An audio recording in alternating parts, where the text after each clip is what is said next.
how to use Apple Watch health features. If you find this video helpful, drop a like and subscribe.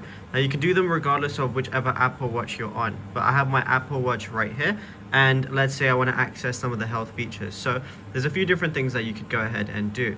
So if I go ahead and press this little blue icon, which is going to be on like the left side, it's going to give me a few different breathing exercises and for like mindfulness basically.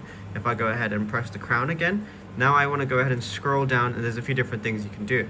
So what I can do is press this icon right here, and it says to set up ECG, open the health app on your phone. So I could go ahead and do that for a complete ECG test. It's going to give you exactly how to do it.